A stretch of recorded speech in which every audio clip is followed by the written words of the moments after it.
السلام علیکم۔ جہاں زیب عباسی ایک نئے پروگرام کے ساتھ حاضر ہے۔ سپریم کورٹ آف پاکستان کے 6 رکنی آئینی بینچ نے اسلام آباد میں آئی ٹی یونیورسٹی کے قیام سے متعلق ایک کیس کو نپٹا دیا ہے، اور جو غیر ملکی سرمایہ کار تھے اس حوالے سے سپریم کورٹ کے اس آئینی بینچ نے یہ ہدایت دی ہے کہ انہوں نے جو سرمایہ کاری کی صورت میں رقم یہاں منتقل کی تھی اس رقم کو انہیں واپس دیا جائے۔ دوسرا معاملہ ہے پی آئی اے کی نجکاری کے حوالے سے۔ اس کا بیک گراؤنڈ آپ سے شیئر کریں گے، اور آرڈر شارٹ اس کا یہ ہے کہ پی آئی اے کی نجکاری کا جو پروسیس ہے اس کے اوپر سپریم کورٹ نے واضح کیا ہے کہ ہم اس معاملے میں مداخلت نہیں کر سکتے۔ پی آئی اے جو ہے اس کی نجکاری کا جو عمل ہے اس کو آگے بڑھایا جائے۔ تیسرا معاملہ ہے جسٹس منصور علی شاہ صاحب کا۔ ان کے خلاف ایک پروسیڈنگ تھی جس میں وارنٹ گرفتاری جاری کیا گیا تھا، توہین عدالت کی کارروائی کا معاملہ تھا۔ اس معاملے پہ جسٹس منصور علی شاہ صاحب کو ایک بڑا ریلیف آپ کہہ سکتے ہیں کہ ان کے خلاف ایک پہلے سے پینڈنگ ایک پرانا کیس جو ہے وہ غیر مؤثر ہونے کی بنیاد پر سپریم کورٹ نے نپٹا دیا ہے۔ تو اس کے اوپر بات کرتے ہیں۔ سب سے پہلے تو آپ کو اسلام آباد کی جو آئی ٹی یونیورسٹی کے قیام سے متعلق کیس ہے، اس پہ آئینی بینچ نے یہ کہا ہے کہ درخواست گزار کو جو انویسٹمنٹ کے پیسے ہیں وہ واپس کیے جائیں، اور کورٹ نے یہ بھی کہا ہے کہ اس کا جو تفصیلی فیصلہ ہے وہ ہم بعد میں جاری کریں گے۔ جسٹس محمد علی مظہر نے کیس کی سماعت کے دوران پوچھا کہ آپ ہم سے کیا چاہتے ہیں، تو اس کے اوپر جو فارن انویسٹر تھے ان کے وکیل سلیمان اسلم بٹ نے یہ کہا کہ ہمیں جو زمین الاٹ ہوئی ہے وہ واپس کر دیں یا پھر رقم ڈالرز میں واپس کی جائے۔ جسٹس حسن اظہر رضوی نے یہاں پہ ایک اوپر سوال اٹھایا۔ انہوں نے کہا کہ آپ کا کنڈکٹ بھی تو کلیئر نہیں ہے۔ درخواست گزار کے وکیل نے کہا کہ آئی ٹی یونیورسٹی کی زمین کو کمرشل زمین میں جو ہے وہ تبدیل کر دیا گیا تھا۔ جسٹس محمد علی مظہر نے یہاں پہ سوال اٹھایا۔ انہوں نے کہا کہ آپ کو سی ڈی اے متبادل زمین دینا چاہ رہا تھا، تو اس پہ وکیل صفائی نے یہ جواب دیا۔ انہوں نے یہ کہا کہ ہم نے تو کہا متبادل جگہ پر بھی یونیورسٹی بنانے کے لیے تیار ہیں، جو شرائط عدالتی حکم میں تھیں سی ڈی اے پہلے وہ پوری کرے۔ سی ڈی اے نے جگہ دینے کا معاہدہ کیا، پھر سی ڈی اے اپنے معاہدے سے جو ہے وہ مکر گیا۔ پھر انہوں نے یہ بھی کہا کہ اگر یہی صورتحال رہی تو بیرون ملک سے سرمایہ کاری ختم ہو جائے گی، یعنی پاکستان میں سرمایہ کاری نہیں ہو پائے گی۔ تو اس پہ جسٹس محمد علی مظہر نے ایک آبزرویشن دی۔ انہوں نے کہا کہ کسی ایک شخص کی وجہ سے کیا بیرونی سرمایہ کاری رک سکتی ہے؟ پہلے بھی پاکستان میں بیرونی سرمایہ کاری ہو رہی تھی، انشاءاللہ آگے بھی ہو رہی ہے، آگے بھی ہوگی۔ درخواست گزار نے کہا کہ جہاں زمین دی جا رہی ہے وہاں کچھ ہے ہی نہیں، اور میری التجا ہے کہ سرمایہ کاروں کا اعتماد جو ہے وہ بحال کیا جائے۔ تو جسٹس جمال خان بندوخیل نے یہاں پہ ایک آبزرویشن دی۔ انہوں نے کہا کہ اچھی بات ہے، آپ پورے ملک یونیورسٹیاں بنائیں، ہر صوبے میں یونیورسٹیاں بنائیں۔ جسٹس نعیم اختر افغان نے یہاں پہ ایک سوال اٹھایا۔ انہوں نے کہا کہ آپ بھی تو فیس لیں گے بچوں سے، پاکستان میں تو تعلیم ویسے ہی ایک کاروبار بن چکا ہے۔ اور کورٹ نے پھر اپنے آرڈر میں کہا کہ درخواست گزار کی انویسٹمنٹ کی رقم واپس کی جائے۔ وکیل درخواست گزار نے کہا کہ میری رقم ڈالرز میں یا پھر پاکستانی یورو یا بانڈ میں واپس کی جائے۔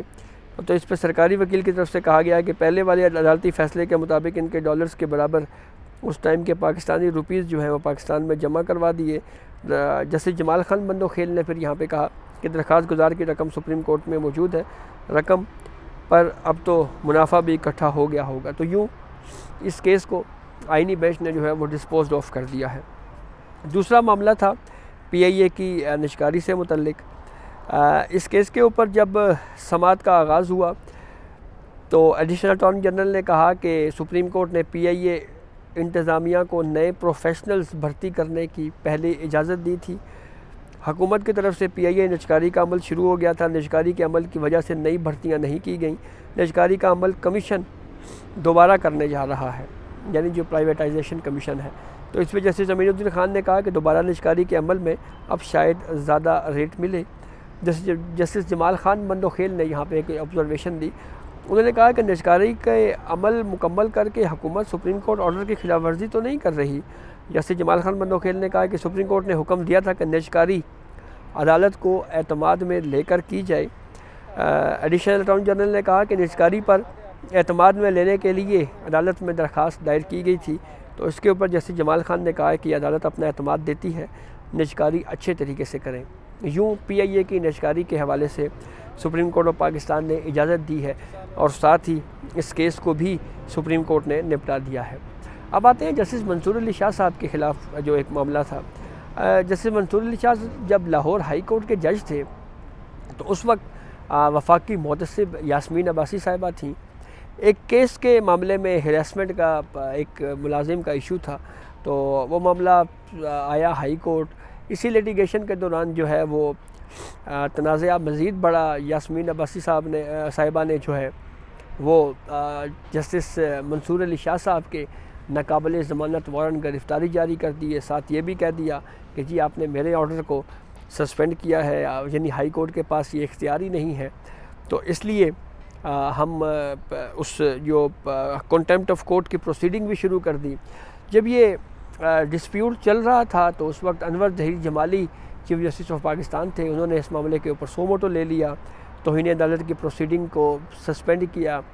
پھر اسی طرح سے جو ہے وہ جو وارنٹ گرفتاری کا جو معاملہ تھا اس کو بھی سسپینڈ کر دیا۔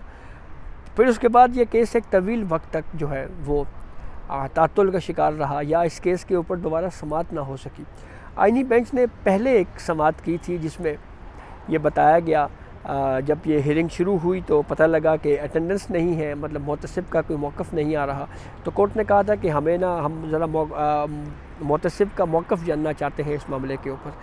تو آج جب دوبارہ 6 رکنی آئینی بینچ نے پروسیڈنگ کا آغاز کیا تو کورٹ کو بتایا گیا کہ 4 دسمبر کا ایک آرڈر ہے جس میں محتسب نے یہ کہا ہے کہ وہ پروسیڈنگ جو ہے وہ اس حوالے سے مزید نہیں جاری رکھنا چاہتے، یہ معاملہ ختم ہو چکا ہے، غیر مؤثر ہو چکا ہے، پرانا معاملہ ہو چکا ہے۔ تو پھر اس کے بعد کورٹ کو ایڈیشنل اٹارنی جنرل عامر رحمان صاحب کی طرف سے جب یہ تفصیل بتائی گئی کہ نوٹس اس وقت جاری کیا گیا تھا جب جسٹس منصور علی شاہ لاہور ہائی کورٹ کے جج تھے، اور وفاقی محتسب نے توہین عدالت کا نوٹس بھی واپس لے لیا ہے، اور وفاقی محتسب نے اپنی متفرق درخواست بھی جو ہے وہ واپس لے لی ہے۔